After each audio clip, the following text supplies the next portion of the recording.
So we're gonna delve into a little bit of the conspiracy theory zone for this next one. But you guys who watched episode 100 will know that we spotted satanic connections with the Ottawa demon spider at the end of episode 100. So now I've come across. I didn't even know about this one. So there's a giant sculpture in Vancouver called the Proud Youth. So it brings to mind what we were talking about before. What was Lucifer cast out of heaven for was the sin of pride, right? Mhm. And so what do we got going around? We got the pride movement, the pride flag. It's like at the same time as creating social discord and what they see as degeneracy. Because yes, these people, Nazis, Satanists, they see homosexuality as a complete deviation from the will of God in their philosophy, and they're trying to get people sort of cast out from God's favor if they're hyper religious Satanists. Um, but also, so we got the Proud Youth here, and it's a giant red painted child that is naked and bent over, which is fairly suggestive, I would say, especially if Bizarre. it's very bizarre. Yeah. And it's super ugly. Like it's got this grinning sort of smile. It, It's not comfortable looking. it's Like it doesn't make me emaciated. feel It's emaciated, not healthy, and grinning and red. And if you put a y- couple of horns on it, you'd think it was a devil.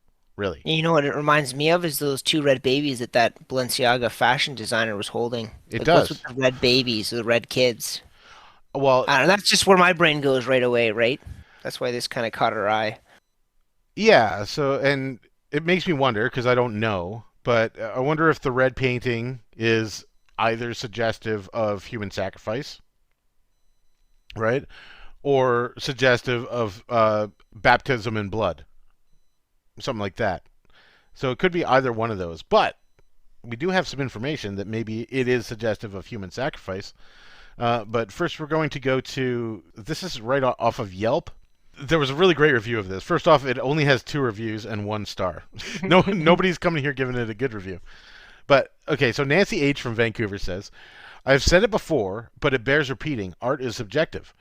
And that's what makes it wonderful. But you know what's not wonderful? This piece of dreck prominently displayed alongside the seawall halfway between the Davie Street docks and David Lamb Park. Try to avert your eyes. Just try. I dare you. You can't, can you? There's no way on earth to look away because the sculpture's imposing height and its eye-arresting, jarring red color and its nightmarish and ghoulish expression set in front of the beautiful, calm vista of blue waters of False Creek. It is definitely a work you cannot ignore, try though you might. This tall, imposing form is of a boy man, naked, emaciated, bent over at the waist, staring down at passersby on the seawall with a contorted, troll like face. The artist claimed this proud youth is laughing and is relatable. All I can say is, that ain't no laugh.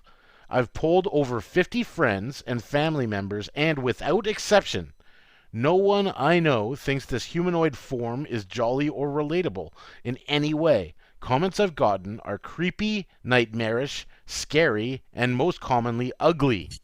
I've heard strangers pass me on the seawall here also use these adjectives describing this piece.